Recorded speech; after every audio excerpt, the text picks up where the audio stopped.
Sa gitna ng gitgitan pa rin nilang laban sa quick count, pinagpapaliwanag ni Senador Bongbong Marcos ang COMELEC tungkol sa high-tech umanong dahilan kung bakit naungusan siya ni Congresswoman Leni Robredo sa vice presidential race. Ayon naman sa kampo ni Robredo, mainam na idaan ni Marcos sa tamang proseso at hindi sa media ang kanyang reklamo.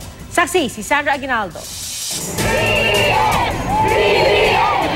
Nagsisigaw sa harap ng monumento ni Rizal sa Luneta ang mga taga-suporta ni Vice Presidential Candidate Bongbong Marcos sa gitna ng umunoy pandaraya sa senador.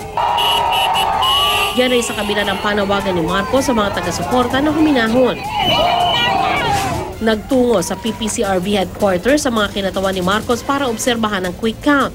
Sumulat na raw ang kanyang kampo sa COMELEC para magtanong tungkol sa hindi pa nakukumpirmang balita na posibleng dahilan umano kung bakit naungusan ang senador ni Camarines Sur Representative Leni Robredo sa quick count. Pinagmamasdan natin hanggang alas 7:30, alas 8 at pagkatapos na natigil, pagkatapos pinalitan yung hash code, nagbago na lahat.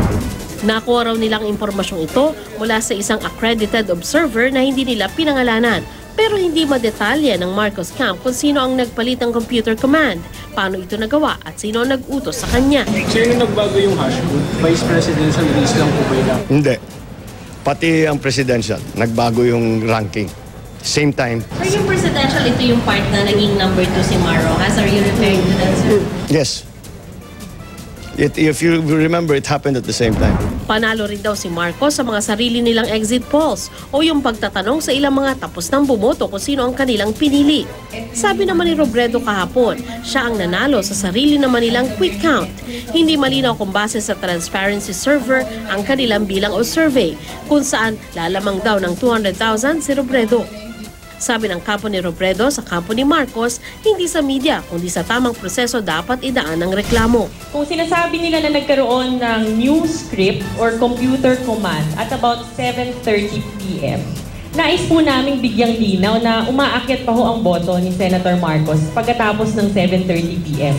In fact, pinakamataas na botong natanggap ni Senator Marcos, 8:25 p.m. Nag-peak yung lamang ni Senator Marcos at 935,838 after noong sinasabing new script na ipinasok noong 7:30 p.m. Iginagalang din daw ng kampo ni Robredo ang pahayag ni Senador Miriam Defensor Santiago na gumagalaw ang administrasyon para tumaas ang bilang ng boto ng Liberal Party Vice Presidential Candidate. Pero giit nila, ang pagtaas na ito ay bunga ng hirap at pawis ng mga taga-suporta at volunteers ni Kong Leni. Kaya para sabihin na ito'y minanipula lang ay malaking insulto sa kanilang pagsisikap.